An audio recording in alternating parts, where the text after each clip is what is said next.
violencia en la Cisjordania ocupada aumentó luego de que comenzó el cese al fuego en la Franja de Gaza. Los dos son territorios palestinos, pero en el primero gobierna parcialmente la Autoridad Nacional Palestina y está ocupado por los israelíes en parte. El ejército, a cargo del primer ministro Benjamin Netanyahu, lanzó una nueva operación en el norte de Cisjordania, concretamente en la ciudad de Jenin. Su argumento es que con la operación Muro de Hierro evitarán que las milicias palestinas se reagrupen para que no vuelva a ocurrir lo que pasó el 7 de octubre de 2023. Mientras que muchos de los más de 50.000 residentes palestinos de la ciudad hablan de un castigo colectivo. En los 3 primeros días de la incursión ya se superó la decena de muertos. Por su parte, ONGs como el Consejo Noruego de Refugiados alertan de un uso ilícito de la fuerza por parte de los israelíes. En medio de todo esto, intenta Israel blindarse de un nuevo ataque masivo como el que ocurrió y el que sufrieron en 2023, o su operativo en Jenin es un castigo colectivo. Lo discutimos en el debate de hoy. Para ello nos acompaña desde Santiago de Chile Diego Camis, abogado y director ejecutivo de la Comunidad Palestina de Chile. Y en Córdoba, España, nos acompaña a esta hora Samuel Feldberg, analista en política de Medio Oriente e investigador en el Moshe Dayan Center de la Universidad de Tel Aviv. Bienvenidos ustedes dos. Antes de comenzar, les recuerdo que pueden seguirnos en nuestras redes sociales, donde estamos como @France24-ES. Mi nombre es María Clara Calle y les recuerdo que también pueden escucharnos a través de Apple Podcasts, Spotify, Deezer y TuneIn. Samuel, comienzo con usted. Primero quiero preguntarle si es casualidad o no que este operativo Muro de Hierro haya comenzado justo 2 días después del cese al fuego en Gaza y justo también cuando los israelíes ya no tienen este ejército contra Hezbollah en el Líbano. Muy buenas noches, gracias por la invitación. Primero, hay que aclarar que esas operaciones que Israel hace en Cisjordania han ocurrido a lo largo de todo el último año, no es algo que empezó en esos días, en las circunstancias de la salida de parte de las fuerzas de la Franja de Gaza o de la disminución de la actividad en Líbano. Es importante también entender que los israelíes sustituyen a las fuerzas de la autoridad palestina que han tratado de contener a la actividad de esos grupos terroristas, especialmente la yihad islámica en Cisjordania, y al no poder hacer frente a esa amenaza terrorista y no poder contener el peligro que pueden representar a la frontera israelí, que está muy cercana de esos centros de actividad terrorista, las autoridades israelíes entonces han aumentado la actividad de las Fuerzas Armadas. Importante que el público entienda que están ahí actuando para contener la actividad de terroristas, no tienen ninguna intención de atingir a la población civil. Y a los grupos que usted menciona, usted habla de que en Jenin y en Cisjordania hace presencia la Yihad Islámica Palestina. Yo sumo 2 más, las Brigadas de los Mártires de Al-Aqsa, que es un grupo armado afiliado a Fatah, el grupo y la facción política que hace parte también de la Autoridad Palestina. Y también están las Brigadas de Al-Qassam, que pertenecen a Hamas. Hamas es el grupo que está sobre todo y que domina en la Franja de Gaza. Diego, también le doy la bienvenida a usted a este espacio del debate de France 24. Samuel decía que este operativo es una cuestión de seguridad, sobre todo para combatir a lo que él llama terroristas. ¿Usted está de acuerdo? Primero, hola Samuel, hola María Clara, muchas gracias por el debate. A ver, lo primero, quiero hacer una corrección en tu presentación. Toda la Cisjordania y todo, incluido Jerusalén Este y la Franja de Gaza, son territorios ocupados y así lo ha declarado la Corte Internacional de Justicia y distintos organismos internacionales. No hay una parte que no esté ocupada, ¿ya? Segundo, quiero partir coincidiendo con algo que señaló Samuel, que creo que es muy importante que la gente lo entienda, y algo que a lo menos acá desde la comunidad palestina en Chile hemos sostenido hace ya bastante tiempo. Efectivamente, no era solo, como algunos planteaban, una agresión o un ataque hacia la Franja de Gaza y contra Hamas. Todo el pueblo palestino el que ha estado bajo agresión. Estas operaciones que se han visto ahora han sido permanentes, solamente que aquí se han intensificado. Acá hay un ejército de ocupación y sí una corrección que yo creo que espero que sea, no sé si por desconocimiento o qué, pero básicamente lo que está haciendo, y no lo digo yo, lo dijo el ministro Smotrich, es una protección no solamente a las fronteras de Israel, es a los colonos. Recordemos que hay más de 750.000 colonos en la Cisjordania, incluido Jerusalén Este, y el ministro Smotrich dijo que esta operación era para protegerlos a ellos, que actuaban como un cinturón de protección hacia la población israelí, ¿ya? Recordar que es un territorio ocupado, recordar que la Corte Internacional de Justicia hace pocos meses declaró que la ocupación era ilegal, es una ocupación que viene desde 1967, y sobre todo, ¿qué es lo que está pasando? Porque ven las imágenes, se puede decir, acá hay un ejército contra ciertas milicias armadas, pero acá lo que estamos viendo, y creo que es lo más relevante, son castigos colectivos. Es importante que la audiencia sepa que hay más de 600 checkpoints, que son puntos de control, que cuando las fuerzas israelíes deciden, bloquean o permiten el paso a la población civil palestina, a la población palestina en general dentro de Cisjordania. Hoy, y he hablado con mis familiares y con amigos allá, todas las ciudades palestinas están bloqueadas. Estos más de 600 puntos de control, y además se incrementaron, están bloqueados para la libre circulación de la población palestina. Recordemos que la libre circulación es un derecho humano. La libre circulación y el bloqueo de esto es un crimen de guerra, está contra la Convención de Ginebra. Entonces hoy día lo que vemos es una cara más de una agresión sistemática y flagrante por parte de la potencia ocupante Israel en contra de la población palestina. Antes los lentes estaban puestos en la Franja de Gaza, hoy día se trasladaron a Cisjordania, y es básicamente una política sistemática que pretende la colonización, y básicamente lo que persigue es una limpieza étnica, es decir, que los palestinos dejen de vivir en Palestina. Eso Sí, yo creo que es lo más relevante que hay que destacar acá. usted señalaba, Diego, que a medida que algo ocurre en Cisjordania, los israelíes refuerzan estos puntos de control. Al respecto, salió un reporte reciente esta semana por parte del Consejo Noruego de Refugiados, donde dice que durante 2024 incrementó en más de un 50% las estructuras destruidas por israelíes en Cisjordania, y los hechos violentos aumentaron en un 16% por parte de los colonos en contra de los palestinos en Cisjordania en 2024 respecto al 2023.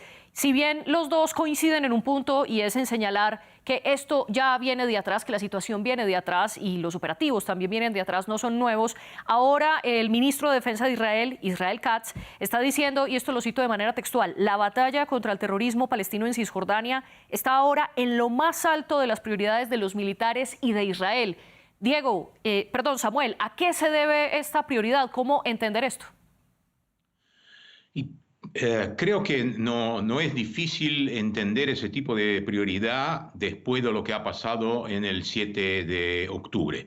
Quizá la mayoría de la gente que nos ve y nos escucha tenga dificultad de entender proporcionalmente lo que ha pasado cuando 240 ciudadanos israelíes han sido secuestrados y torturados a lo largo del último año. Cuando se toma eso en proporción a la población israelí, eso sería equivalente a algunas docenas de miles de ciudadanos en cualquier país que tiene una población más amplia.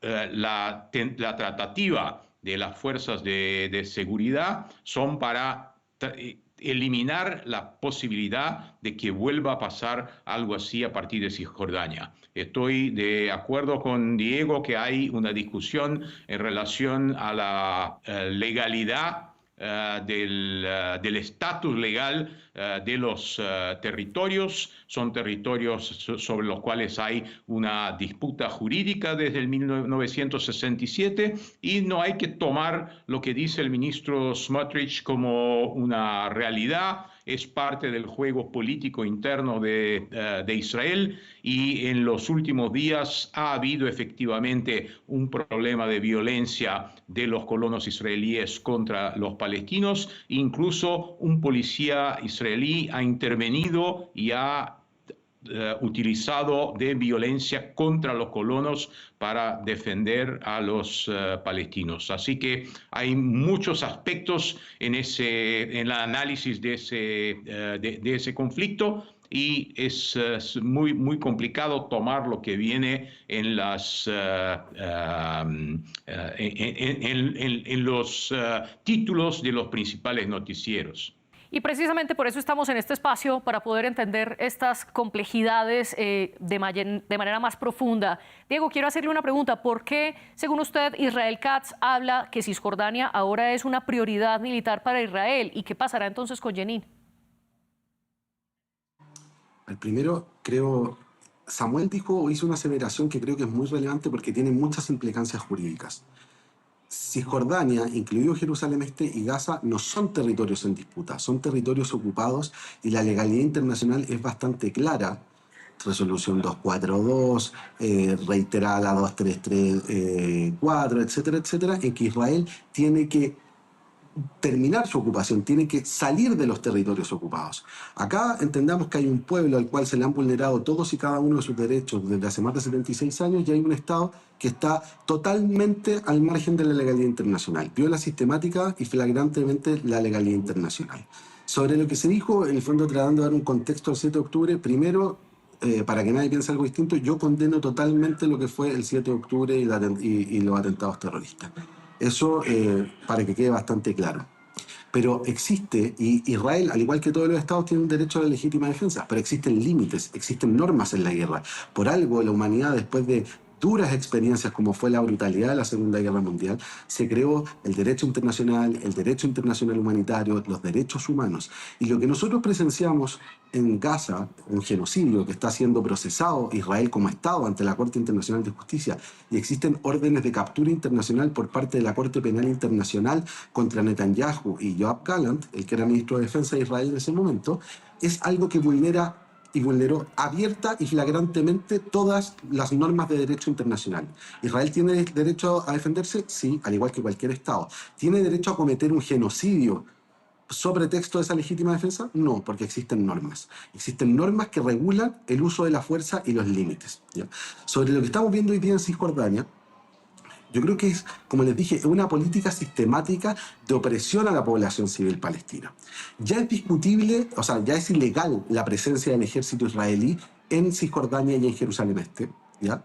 Pero además, lo que estamos viendo acá, sobre texto de defensa, de actuar contra milicias, que alguien por favor me explique en el pueblo donde proviene mi familia, un pueblo en Cisjordania, a pocos kilómetros de Jerusalén, que se llama Bet Yala, donde no existe ninguna de estas milicias que esté operando, y es un pueblo que está completamente cerrado. No se puede salir de ahí. Ha muerto gente porque no ha podido trasladarse a hospitales. Entonces, por favor, diferenciemos y no normalicemos algo que no es normal. No es normal que un Estado y un ejército actúe impunemente y vulnere todas y cada una de las normas de derecho internacional. Hoy día yo creo que en Palestina y en el futuro del pueblo palestino, déjame terminar un segundo, no solo se está jugando el futuro del pueblo palestino, hoy día se está jugando qué mundo queremos vivir. ¿Queremos vivir en un mundo basado en normas y en reglas que dé cuenta de que aprendimos una lección, la lección de los horrores que han vivido muchos, que se vivieron en el pasado? ¿O queremos un mundo como el que nos está proponiendo Netanyahu, Smotrich, Ben-Gvir y otros, que es solamente basado en fuerza? Y por último, yo no puedo decir que yo no le crea o que yo no tome en cuenta la opinión de un ministro. O sea, es un ministro del Estado de Israel. Por favor. Es el ministro de Finanzas, para más precisión, y en efecto, tal como usted lo afirma, Diego, para Naciones Unidas, esto es una ocupación. Israel ocupa Cisjordania, es el término legal que ha utilizado los diferentes organismos de Naciones Unidas. Pero quiero volver con usted, Samuel, sobre un punto, y es entender qué pasa en Jenin. ¿Por qué los operativos, por lo menos los de los recientes días, se han concentrado en esta ciudad del noroeste de Cisjordania? Primero, porque desde ahí han partido elementos que han practicado atentados terroristas en Israel. Se sabe que los iraníes, antes de la caída del gobierno sirio, han utilizado el territorio de Siria y de Jordania para transferir armas y equipos a esos grupos terroristas que vienen planeando nuevos atentados. Así que son operaciones preventivas para evitar que pase otra vez algo como el 7 de octubre. Y a Diego, que es abogado, me gustaría contestar que la utilización del término genocidio para cualquier tipo de acción que se haya realizado, no solo en Gaza, como en Medio Oriente, como un todo, es algo que tendría que ser hecho con mucho cuidado. La población palestina, con toda la tragedia que pasó a lo largo del último año, ha crecido y es quizás el único lugar del mundo donde se dice que se cometió un genocidio y la población sigue creciendo. Todos nosotros sabemos la capacidad militar que tiene Israel. Si tuviera la intención de practicar un genocidio, no habría quedado nadie vivo en la Franja de Gaza. Y yo reconozco que hay una tragedia humanitaria en la región, pero los responsables por esa tragedia son los terroristas de Hamas y de la Yihad Islámica que han cometido los atentados del 7 de octubre. Y la cuestión de las Naciones Unidas y del estatus de los territorios ocupados es algo que tiene que ver con lo que pasó en el 1948, cuando se propuso la creación de un Estado árabe en Palestina, y los países árabes y los árabes de Palestina lo han rechazado. Lamentablemente, la población paga siempre el precio de los errores que cometen los liderazgos. Samuel, usted tiene razón en algo, y es que no se puede hablar de un genocidio, por lo menos hasta determinar los puntos específicos, ya que es un término jurídico que tiene mucha profundidad y muchas implicaciones. Y en este momento la Corte Internacional de Justicia está estudiando un caso que presentó Sudáfrica, como bien lo mencionaba Diego, en contra de Israel. Israel está siendo procesado en efecto por un posible genocidio, pero la Corte, aunque ya envió medidas preventivas, todavía no ha determinado si lo ocurrido en Gaza es genocidio o no. Pero a los dos les propongo que dejemos de lado Gaza por ahora, ya que durante este año y medio nos hemos dedicado en profundidad a ello, y que hablemos de Cisjordania, que pocas veces se habla de este territorio. Al respecto, quiero preguntarle, Samuel, algo. Usted antes hablaba un poco como que no todos en Israel respaldan a los colonos. Sin embargo, como le mostraba, del Consejo Noruego de Refugiados y otros organismos han evidenciado que la violencia por parte de los colonos israelíes contra los palestinos de Cisjordania y contra los palestinos en Jenin ha aumentado desde que comenzó la guerra en Gaza. ¿Cómo explicar entonces esto y cuál es la postura de Israel, y también cómo interpretar el levantamiento de sanciones que hizo el presidente de Estados Unidos, Donald Trump, al regresar a la Casa Blanca? Joe Biden había sancionado a unos colonos israelíes y ahora Trump levantó esas sanciones. ¿Cómo interpretar esto? ¿Está siendo laxo Israel y Estados Unidos con esos colonos? Mi posición personal es de condenar cualquier ataque de los colonos contra la población civil en cualquier territorio, y no importa si son controlados por países árabes o por la autoridad palestina. Yo lo condeno de la misma manera como Diego ha condenado los ataques terroristas del 7 de octubre. Yo condeno la violencia que han practicado civiles israelíes, colonos en Cisjordania, contra cualquier civil palestino. Y efectivamente el presidente Trump ha eliminado uno de los elementos de presión que Estados Unidos ha ejercido contra ese tipo de actividades, y eso no tendría que haber pasado. Tiene obviamente que ver con el tema del manejo político entre los gobiernos, y apuntar para lo que representa un ministro como Smotrich o Ben-Gvir, que ya no está en el gobierno justamente por sus posiciones, pero que representan una parte pequeña del público, de la población y la opinión pública israelí. La mayoría de la población israelí seguramente está en contra de ese tipo de violencia que practican los civiles. Tiene que ser eso. Cualquier tipo de acción tiene que ser contra terroristas y grupos armados, y no contra civiles indefensos, de ambos lados.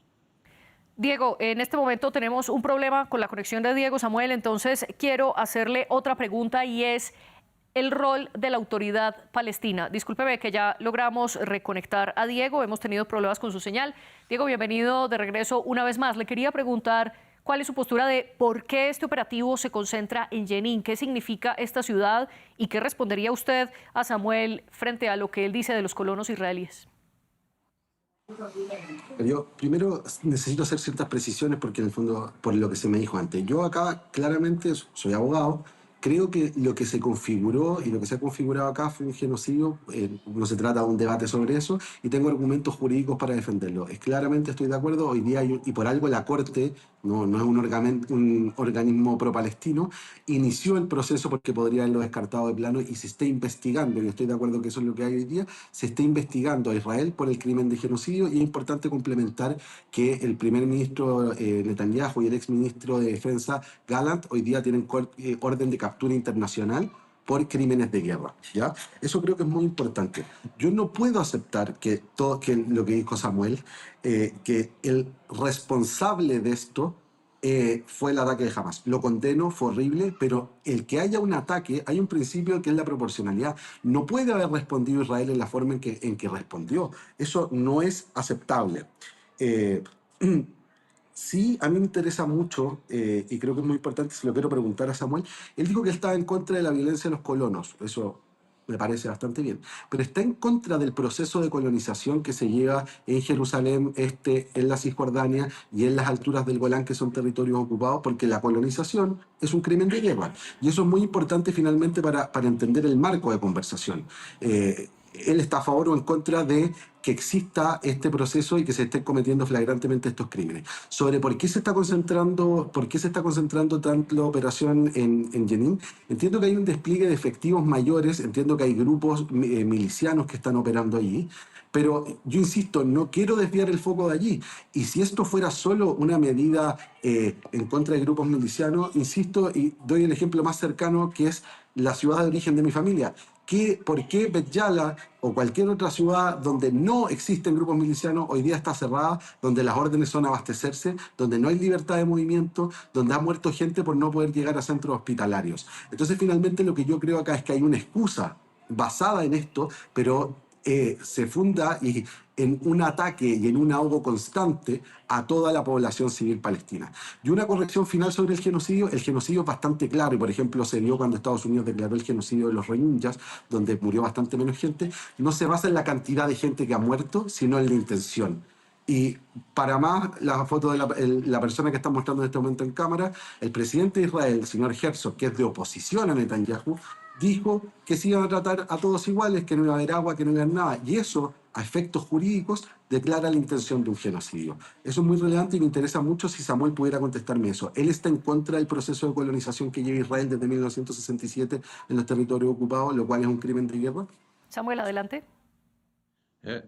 No, no es cuestión de estar a favor o en contra, sino que establecer cuáles son los hechos. Los acuerdos de Oslo de 1993 tenían por previsión que la mayoría absoluta de los colonos que están desparramados por Cisjordania iban a ser retirados si hubiese un acuerdo de paz entre Israel y los palestinos y la creación de un Estado palestino independiente. La mayoría absoluta de los colonos está en grandes ciudades que hoy están en la frontera entre Cisjordania y la Franja de Gaza y hubiesen sido incorporados a Israel y prácticamente 95% de Cisjordania hubiese sido entregue a la autoridad palestina para la creación de un Estado palestino independiente. Eso fue ofrecido por Ehud Olmert, primer ministro de Israel en el 2006,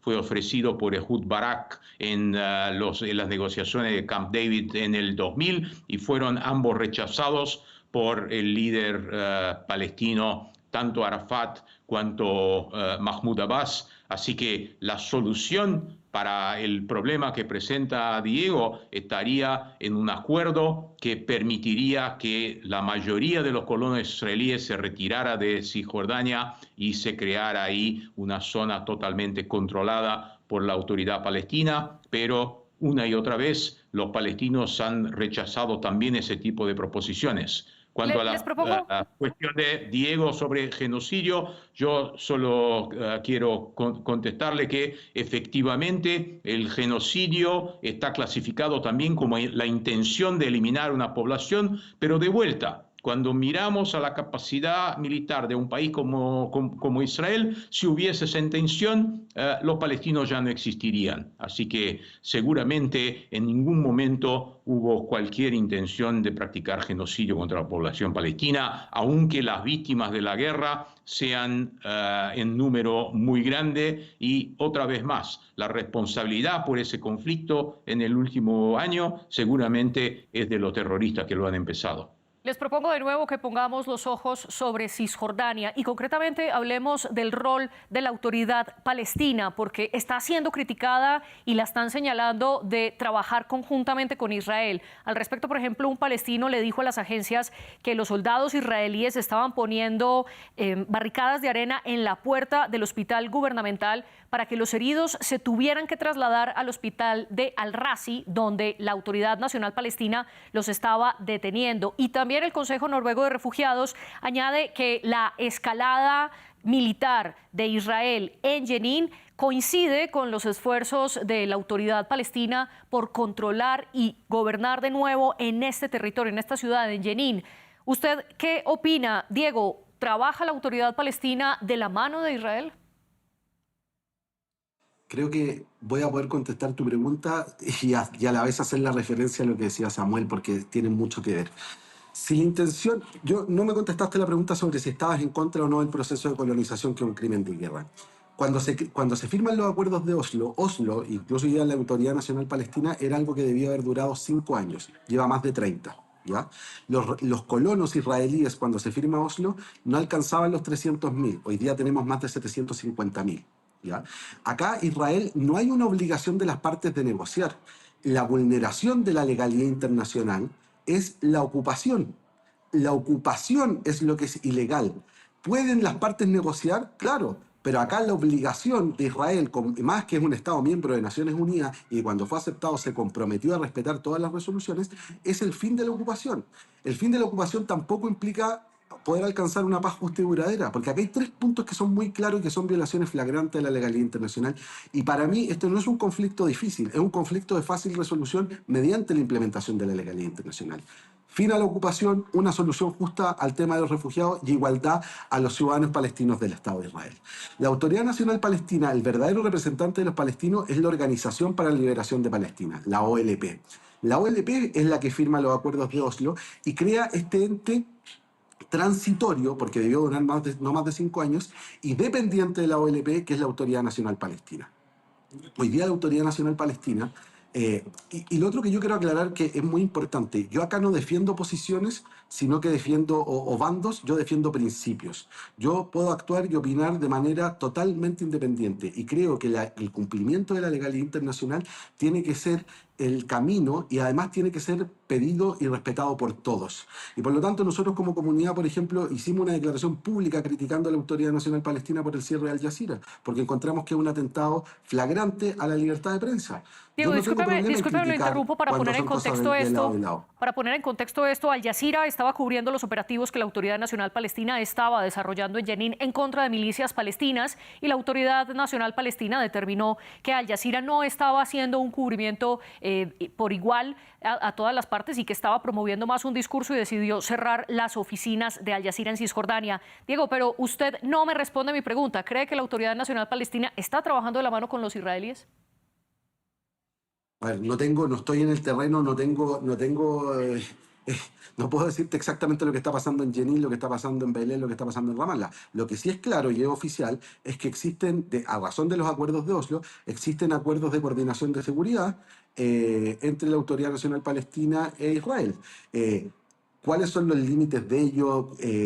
Cuando la cooperación pasa a ser traición o cosas por el estilo, que es lo que han planteado algunos, yo no estoy sobre el terreno para saberlo. Ahora sí, efectivamente, la Autoridad Nacional Palestina era un ente que debía durar 5 años, existe una norma y existe una norma y acuerdos de coordinación de seguridad entre la Autoridad Nacional Palestina y el Estado de Israel, y eso es el cumplimiento de la ley internacional, es el cumplimiento de los acuerdos, y eso es algo que todo el mundo lo sabe, ¿no?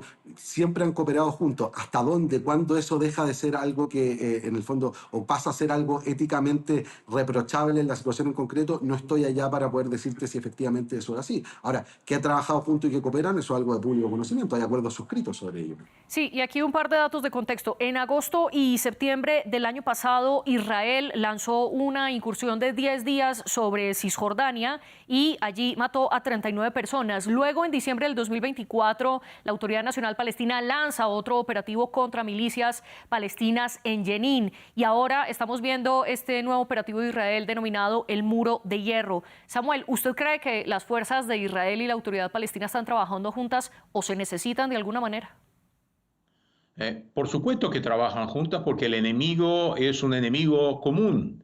Los terroristas, tú los llamas milicias, pero son grupos terroristas muy fuertemente armados que tienen dos objetivos. Uno, tirar el gobierno de la autoridad palestina, sean representantes de la OLP o de cualquier otro grupo que no representa a los fundamentalistas islámicos en la región. Y por lo tanto hay un objetivo común entre las fuerzas israelíes y las fuerzas de la autoridad palestina de eliminar ese tipo de amenazas. Y mientras no se pueda garantizar que va a haber un gobierno de los palestinos que busque un futuro pacífico para los palestinos y se continúe a presentar una amenaza terrorista, eso probablemente va a ser el escenario que nosotros vamos a ver en el futuro. Y Jenin es un local específico de la práctica de esa violencia, porque al contrario de otros pueblos palestinos de la zona como Hebrón o Ramallah o Tulkarem, Jenin es un lugar que no tiene un grupo familiar étnico mayoritario que controla a la zona. Ahí actúan varios grupos y por eso hay una capacidad mayor de esa actividad de grupos terroristas que actúan con más independencia que en otras ciudades palestinas, donde hay clans y grupos familiares que controlan lo que pasa en la región. Y en paralelo con la presencia de estos grupos, Samuel, también hay uno de los primeros campamentos de refugiados que instauraron los palestinos desde la guerra árabe-israelí y lo instauraron precisamente en Jenin. Al respecto, diferentes organizaciones internacionales humanitarias han denunciado que estos ataques por parte de la autoridad palestina y por parte de Israel están poniendo en riesgo la vida de miles de refugiados que intentan sobrevivir en medio de los combates. Y también hay un hecho de este operativo del Muro de Hierro que Israel, se dice, retuvo a cerca de 600 personas en un hospital dentro de Jenin y no las dejó salir por varias horas. ¿Cómo explicar entonces esto, Samuel? Si para usted son solo ataques contra terroristas.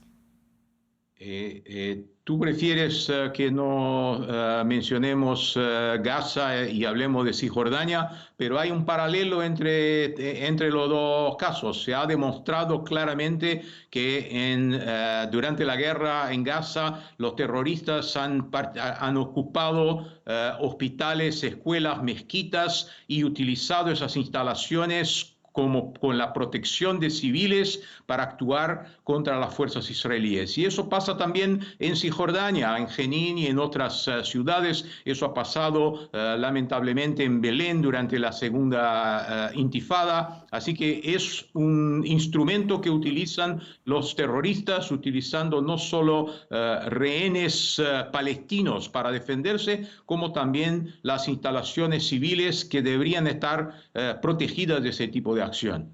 Diego, y su respuesta, ¿están utilizando estas milicias a los civiles como un escudo? Lamento mucho lo que yo acabo de escuchar de Samuel. Sí, lamento mucho lo que yo acabo de escuchar de Samuel, porque es justamente la primera parte de lo que yo decía. En la legítima defensa, en la guerra, existen normas. No se pueden bombardear hospitales, no se pueden bombardear campamentos de refugiados. Te voy a dar una experiencia que pasó con un niño chileno que está en un hospital en Gaza, en el hospital Rantisi, y Israel anunció que le iba a bombardear.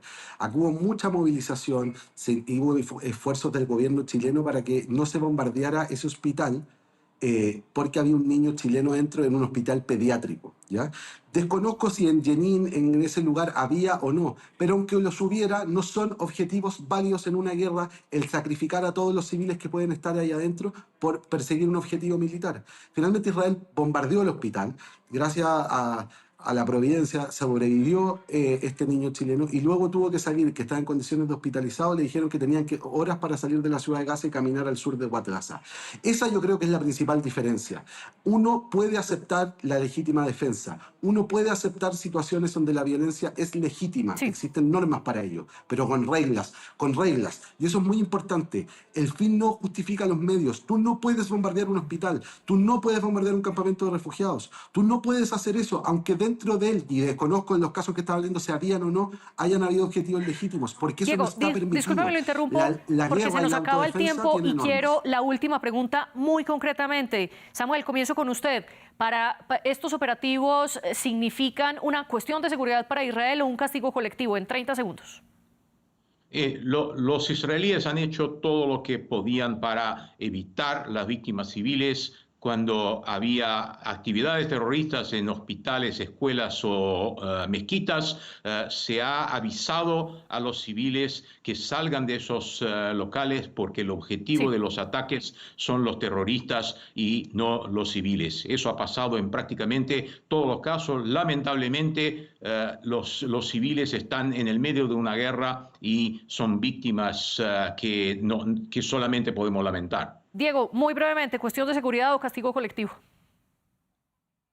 Claramente castigo colectivo y parte de un programa que lo que pretende es la colonización del territorio palestino y la limpieza étnica. Es justamente lo que tú estabas diciendo. Hay normas. Aunque haya lo que haya adentro, tú no puedes atacar hospitales. Tú no puedes hacer eso. Y no es la opinión mía o la opinión de otra persona, porque para efectos de que el estándar ético de cada uno, eso es válido. Pero por eso el mundo se dio normas. Atacar un hospital es vulnerar esas normas y por lo tanto Israel no hizo todo lo que podía y lo que hace es una violación de la legalidad internacional, de los derechos y del derecho internacional humanitario. Diego Camis y Samuel Feldberg, gracias por participar en el debate de France 24. Gracias al equipo que hace este programa posible y a nuestras productoras Laura Garzón y Tania Herrera. Ustedes sigan con nosotros.